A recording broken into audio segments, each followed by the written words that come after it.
اعوذ باللہ من الشیطان الرجیم بسم اللہ الرحمن الرحیم۔ ڈیئر اسٹوڈنٹس، السلام علیکم۔ Raja Imran Asghar Cambridge International Science College Talagang سے آن لائن کلاسز میں آپ کا خیر مقدم کرتا ہے۔ پیارے بچوں، ہماری گزشتہ جو نظم نعت تھی وہ آخری کلاس میں یعنی آخری لیکچر میں اختتام پذیر ہوئی۔ میں نے آپ کو اس کے جو اشعار ہیں، نظم نعت کے شاعر کا تعارف، ایکسرسائز یعنی مشقی سوالات، ان سب پہ گفتگو ہوئی۔ مجھے امید ہے کہ آپ کو سمجھ آ چکی ہوگی، آپ نے لکھ لیا ہوگا اور آپ اسے پڑھ رہے ہوں گے۔ آج جو ہمارا ایک نئے عنوان سے نظم، جس کے شاعر علامہ محمد اقبال ہیں اور نظم کا عنوان ہے پیوستہ رہ شجر سے امید بہار رکھ۔ جیسا کہ نام سے ظاہر ہے، اس نظم میں علامہ محمد اقبال مسلمانوں کو بالعموم اور برصغیر کے مسلمانوں کو بالخصوص پیغام یکجہتی دیتے ہیں، ایک دوسرے کے ساتھ مل بیٹھنے، ایک دوسرے کے ساتھ اتفاق کرنے، اور اس حدیث مبارکہ کی روح سے کہ مسلمان ایک جسم کی مانند ہیں، اس حوالے سے مسلمانوں کو ایک انتہائی اہم پیغام دیتے ہیں، ایک میسج دیتے ہیں، ایک نظریہ فراہم کرتے ہیں۔ اور وہ جو خواب حفلت میں پڑا ہوا مسلمان تھا، جس کو ہر چیز کے بارے میں جھنجھوڑنا پڑتا، بتانا پڑتا، تب وہ جا کے بیدار ہوتا، تو اقبال اسی مسلمان کو اس نظم میں بیدار کرنے کی کوشش کرتے ہیں، اسے اپنے اسلاف کے ساتھ جڑ جانے کی تلقین کرتے ہیں۔ تو نظم کے آغاز سے پہلے اشعار جب ہم پڑھیں گے تو اس میں تفصیل سے اس کے بارے میں گفتگو ہوگی، لیکن اس کے آغاز سے پہلے ہم جو آج کے ہمارے اس کلاس کی سرگرمی ہے وہ ہے شاعر کا تعارف۔ ٹھیک ہے جی، جب بھی ہم کوئی نظم شروع کرتے ہیں، کوئی غزل شروع کرتے ہیں یا کوئی بھی سبق شروع کرتے ہیں، تو سبق میں ہم مصنفین کرام جو ہیں ان کا تعارف پڑھتے ہیں کہ یہ جو مصنف ہیں یہ کہاں پہ پیدا ہوئے، ان کا بچپن کہاں گزرا، پھر ان کی جو ادبی خدمات ہیں وہ کیا ہیں، معاشرے میں ان کا کیا مقام تھا۔ اسی طرح جو نظم اور غزل کے شعرائے کرام ہیں ان کے بارے میں بھی ہم تفصیل سے پڑھتے ہیں۔ حمد اور نعت کے جو شاعر ہیں ان کے بارے میں بھی ہم نے پڑھا تھا۔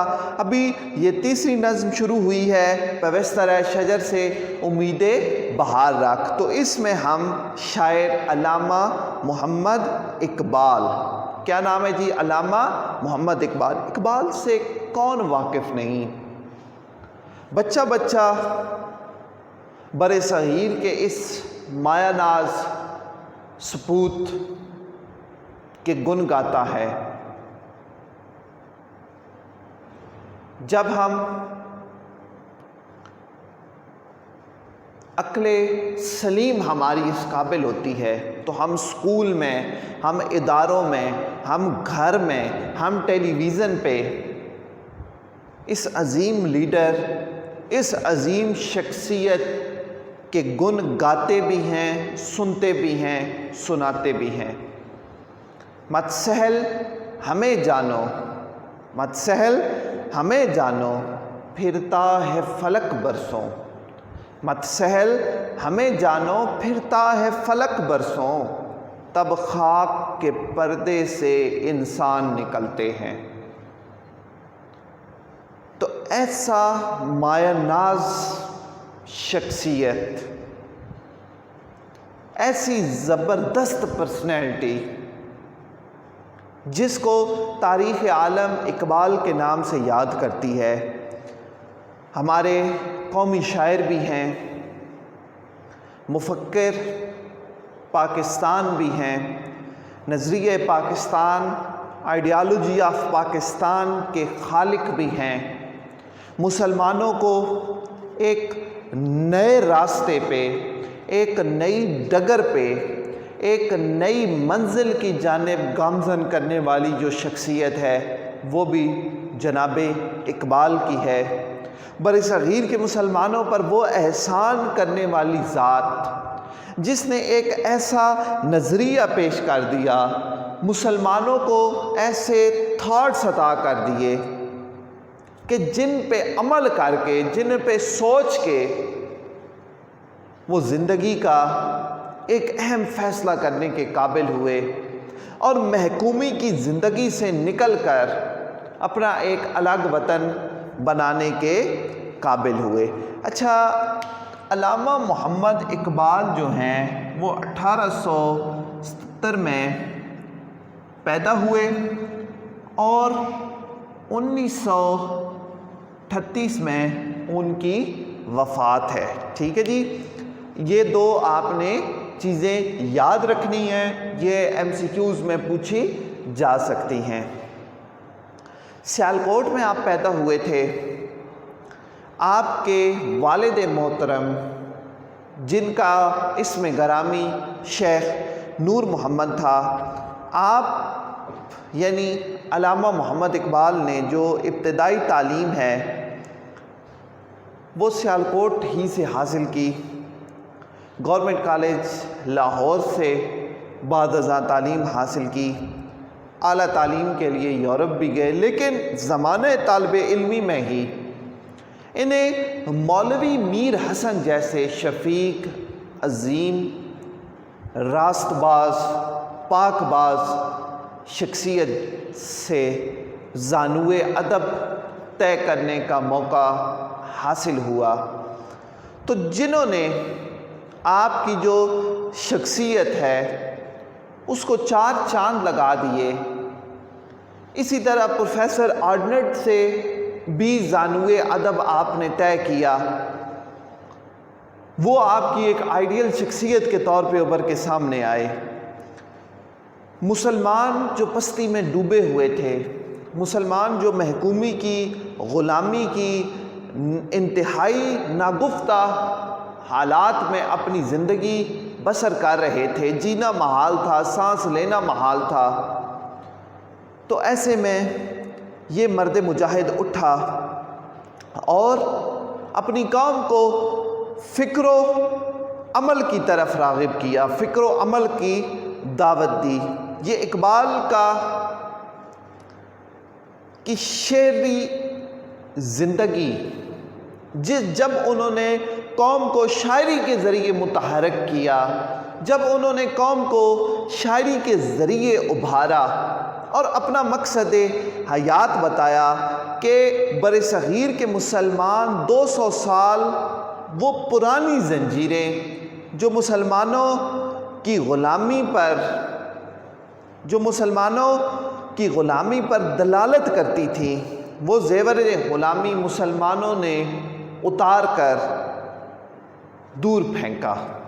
تو یہ نظریہ، یہ آئیڈیالوجی، یہ سارا اقبال ہی کا کمال تھا، اقبال ہی نے مسلمانوں کو عطا کیا۔ اس شاعر بے مثال نے اپنی شاعرانہ قوت کو محبوب کے لب و رخسار پر ضائع نہیں کیا۔ عام طور پہ شاعری کی ایک خاصیت یہ بھی ہوتی ہے، دیکھیں شاعری ہمیشہ یا عشق مجازی میں کی جاتی ہے یا عشق حقیقی میں کی جاتی ہے، تو جو ہماری روایتی شاعری ہے، جو ہمارے روایتی شعرائے کرام ہیں، انہوں نے محبوب کے رخسار، محبوب کا جو سراپا ہے اس کی بے شمار تعریف کی، اس پہ ان گنت لکھا، لیکن اقبال ایک ایسی شخصیت ہیں جنہوں نے مسلمانوں کی تربیت پہ زور دیا، مسلمانوں کی جو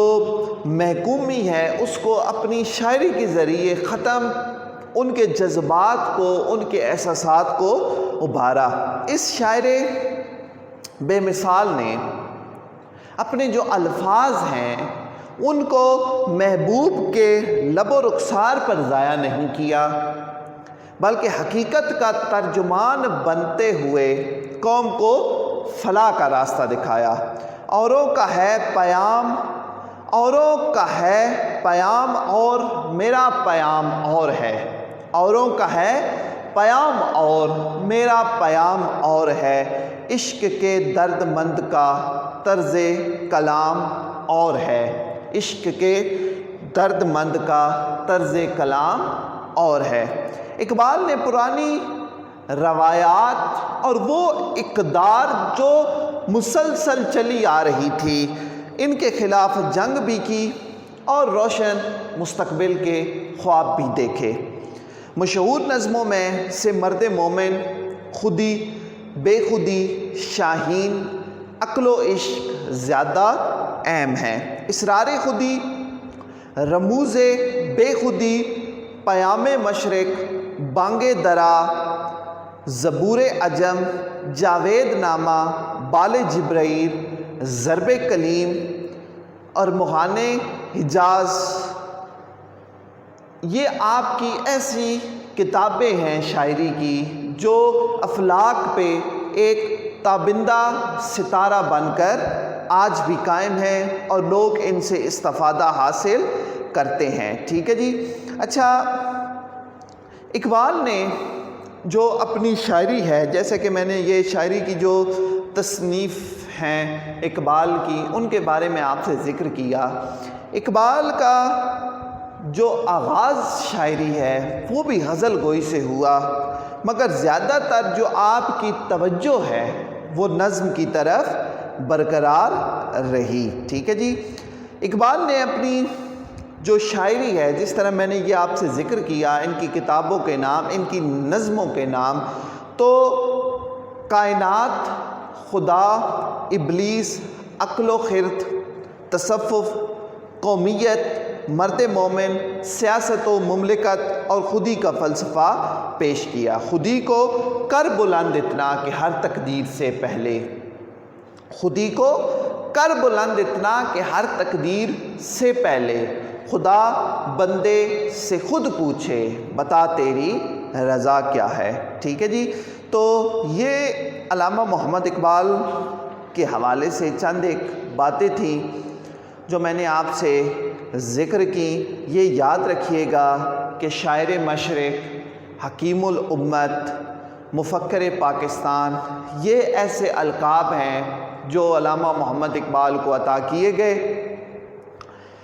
اس کے علاوہ اقبال عشق حقیقی میں اللہ تبارک و تعالیٰ کی ذات میں محو ہو کر حضور نبی اکرم صلی اللہ علیہ وآلہ وسلم کے سچے عاشق تھے، اور ان کی چاہت اور عقیدت کا اظہار جا بجا جو ان کی شاعری ہے، جو ان کی گفتگو ہے، اس میں ہمیں ملتا ہے، آپ کے کلام میں ہمیں دکھائی دیتا ہے۔ تو یہ چند ایک باتیں جو اقبال کے حوالے سے آپ کے لیے یعنی کلاس 9 کے لیے ضروری تھیں اور جو پیپر میں پوچھی جا سکتی ہیں۔ اقبال کی کتابوں کے نام آپ یاد رکھیں، تاریخ پیدائش، تاریخ وفات، یہ آپ کو ازبر ہونی چاہیے۔ اس کے علاوہ مزید اس کا ایک دفعہ آپ گھر میں جو کتاب پہ تعارف لکھا ہوا ہے وہ بھی پڑھ لیجئے گا۔ ابھی ہم جو اشعار ہیں، میں ایک دفعہ پوری نظم کو پڑھ دیتا ہوں، اور انشاءاللہ جو ہمارا نیکسٹ لیکچر ہوگا اس میں ہم پہلے شعر سے اس کا مفہوم، تشریح اور تمام محاسن جو ہیں ان کی نشاندہی کریں گے۔ ٹھیک ہے جی۔ شعر نمبر 1 ہے: ڈالی گئی جو فصل خزاں میں شجر سے ٹوٹ، ڈالی گئی جو فصل خزاں میں شجر سے ٹوٹ، ممکن نہیں ہری ہو سحاب بہار سے، ہے لا زوال عہد خزاں اس کے واسطے، ہے لا زوال عہد خزاں اس کے واسطے، کچھ واسطہ نہیں ہے اسے برگ و بار سے، کچھ واسطہ نہیں ہے اسے برگ و بار سے۔ اور ہے تیرے گلستاں میں بھی فصل خزاں کا دور، شعر نمبر 3 ہے یہ: ہے تیرے گلستاں میں بھی فصل خزاں کا دور، خالی ہے جیب گل زر کامل عیار سے، جو نغمہ زن تھے خلوت اوراق میں طیور، جو نغمہ زن تھے خلوت اوراق میں طیور، رخصت ہوئے تیرے شجر سایہ دار سے، شاخ بریدہ سے سبق اندوز ہو کہ تو، شاخ بریدہ سے سبق اندوز ہو کہ تو، نا آشنا ہے قاعدہ روزگار سے، نا آشنا ہے قاعدہ روزگار سے، ملت کے ساتھ رابطہ استوار رکھ، ملت کے ساتھ رابطہ استوار رکھ، پوستر شجر سے امید بہار رکھ۔ یہ اشعار جو میں نے آپ کو پڑھ دیے، بلند خوانی کا طریقہ بھی آپ کو آنا چاہیے، آپ کو پتہ ہونا چاہیے کہ شعر ہم نے کس طرح پڑھنے ہیں۔ کل انشاءاللہ ہم شعر نمبر 1 پہ اور شعر نمبر 2 پہ گفتگو کریں گے۔ تب تک کے لیے اپنا خیال رکھیے گا۔ اللہ تعالیٰ آپ کا حامی و ناصر ہو۔ اللہ حافظ۔